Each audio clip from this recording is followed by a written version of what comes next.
بسم اللہ الرحمن الرحیم نون والقلم وما يسطرون ما أنت بنعمة ربك بمجنون وإن لك لأجرا غير ممنون وإنك لعلى خلق عظيم فستبصر ويبصرون بأيكم المفتون صدق الله العظيم اللهم صل على محمد وعلى آل محمد كما صليت على إبراهيم وعلى آل إبراهيم إنك حميد مجيد اللهم بارك على محمد وعلى آل محمد كما باركت على إبراهيم وعلى آل إبراهيم إنك حميد مجيد۔ اس سورت کا نام سورہ قلم ہے۔ نبی علیہ الصلوۃ والسلام پر وحی کا سلسلہ شروع ہوا تو سب سے پہلے سورہ علق کی اقرأ بسم ربک الذی خلق، اس سورت کی پہلی 5 آیات نازل ہوئی۔ پھر اس کے بعد سورہ فاتحہ نازل ہوئی۔ سورہ فاتحہ کے بعد سورہ مزمل کی ابتدائی آیات نازل ہوئی۔ سورہ مزمل کے بعد چوتھے نمبر پر یہ سورت نازل ہوئی۔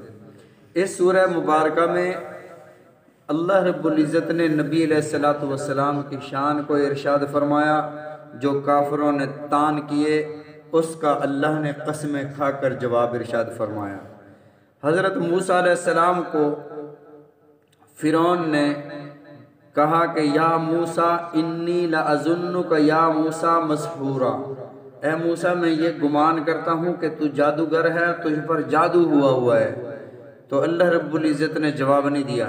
اللہ نے فرمایا موسیٰ تو کہے انی لأظنک یا فرعون مسبورا، فرعون تو بہکا ہوا ہے، تیرا دماغ خراب ہوا ہے، تو اللہ کے مقابلے میں انا ربکم الاعلی، میں سب سے بڑا رب ہوں، اس کا دعویٰ کرتا ہے۔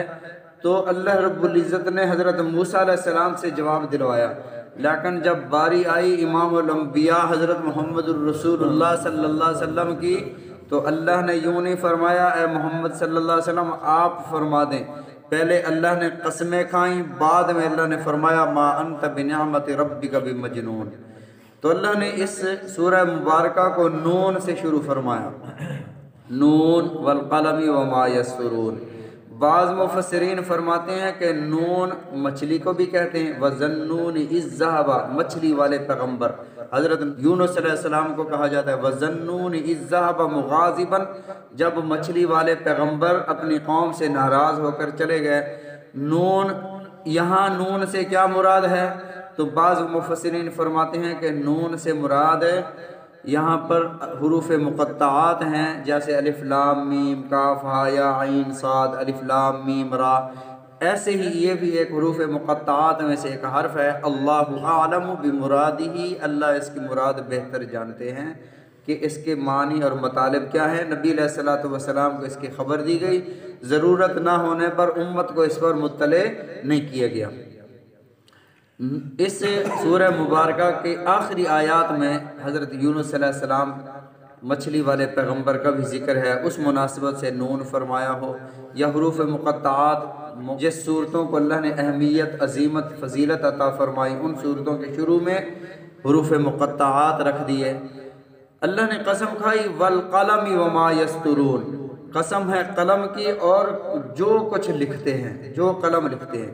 قلم، بعض مفسرین فرماتے ہیں یہاں قلم سے مراد لوح پر جو قلم لکھتا ہے۔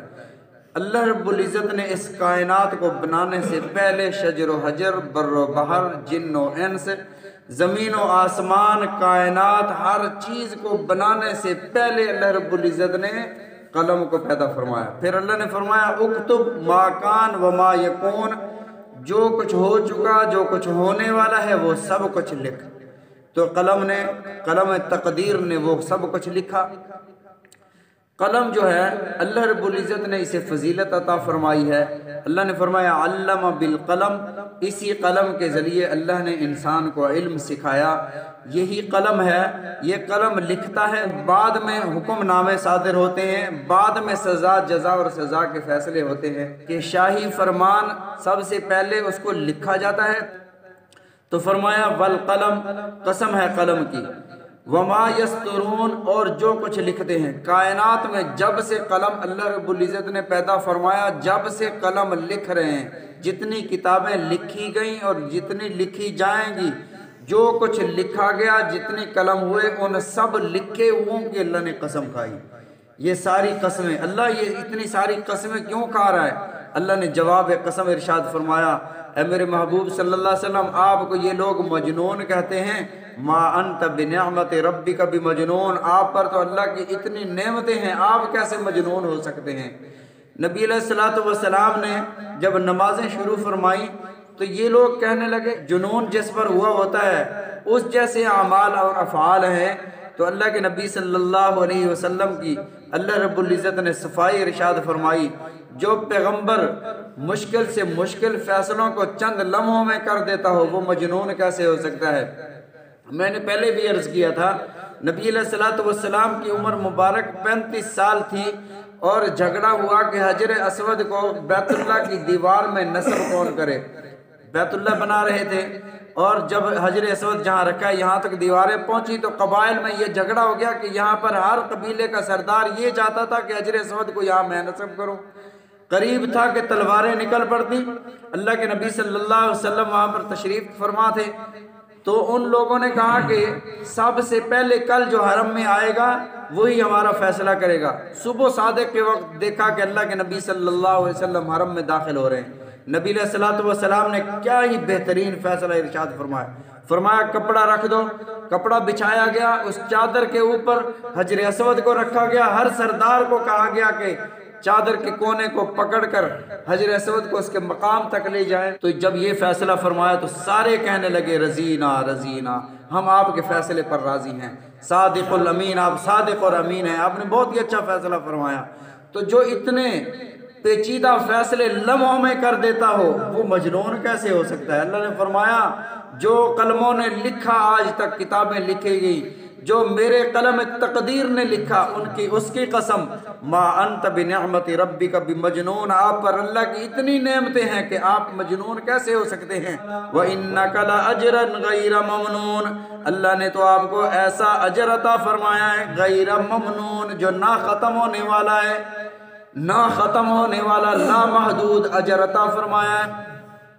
وَإِنَّكَ لَعَلَىٰ خُلُقٍ عَظِيمٍ، اور بے شک اللہ نے آپ کو اخلاق عظیم عطا فرمائے۔ خلق عظیم کیا ہے؟ نبی علیہ الصلوۃ والسلام نے خلق عظیم امت کو بھی سکھایا، فرمایا سلمن قطعک، جو تیرے ساتھ تعلق توڑ جائے اس کے ساتھ تعلق جوڑ لو۔ وَأَحْسِن سلمن قطعک وَاعْفُ عَمَّن ظَلَمَک، جو تجھ پر ظلم کرے اسے معاف کر دو۔ وَأَحْسِن مَّنْ أَسَاءَ إِلَيْكَ، اور جو تیرے ساتھ برائی سے پیش آئے اس کے ساتھ اچھائی کے ساتھ پیش آؤ، بھلائی کرو اس کے ساتھ، یہ اخلاق عظیم ہے۔ آج تو ہم سمجھتے ہیں کہ کوئی سلام کرے تو سلام کا میں جواب دوں گا، میں پہل کیوں کروں؟ نبی علیہ الصلوۃ والسلام نے ارشاد فرمایا جو پہل کرتا ہے سلام میں اللہ اسے زیادہ اجر عطا فرماتے ہیں۔ یہ سلام کرنا اور اس کا جواب دینا یہ تو عدلے کا بدلہ ہے، یہ تو سوال کا جواب ہے۔ مزہ تو تب ہے وہ بولتا نہیں ہے، تو جا کر سلام کر۔ فرمایا وَأَحْسِن مَّنْ أَسَاءَ إِلَيْكَ، دوسری بات میرے آقا علیہ الصلوۃ والسلام نے ارشاد فرمایا کہ اذا فاتک الحیا، اخلاق عظیم حیا ہے، جس بندے کے اندر حیا موجود ہے وہ خلق عظیم پر فائز ہے، اس کو اللہ نے اخلاق عظیم عطا فرمایا کہ اذا فاتک الحیا، جب حیا چلی جائے، ففعل ما شئت، پھر جو چاہے کرتا رہے۔ اصل تو حیا ہے، یہی اخلاق عظیم ہے۔ تو اللہ نے فرمایا وَإِنَّكَ لَعَلَىٰ خُلُقٍ عَظِيمٍ، اور اس پر بھی بے شمار واقعات ہیں کہ نبی علیہ الصلوۃ والسلام کو اللہ نے کس قدر حیا عطا فرمائی تھی۔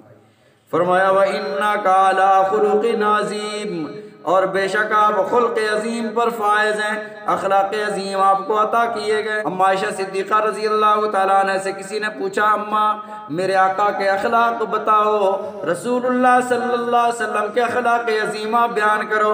حضرت اما عائشہ صدیقہ رضی اللہ تعالیٰ نے ارشاد فرمایا کہ اے پوچھنے والے، کیا تو قرآن نہیں پڑھتا؟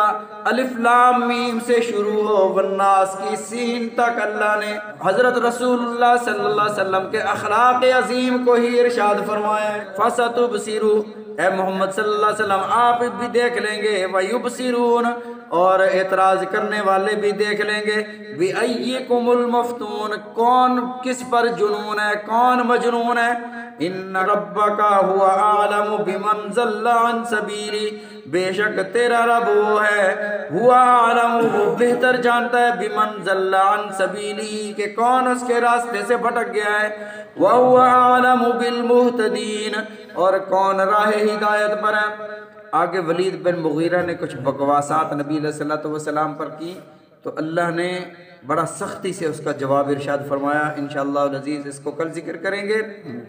اللہ تعالی ہم سب کو سمجھنے کی، عمل کرنے کی توفیق عطا فرمائے، نبی علیہ الصلوۃ والسلام کے فرامین سمجھنے کی، عمل کرنے کی توفیق عطا فرمائے، آمین۔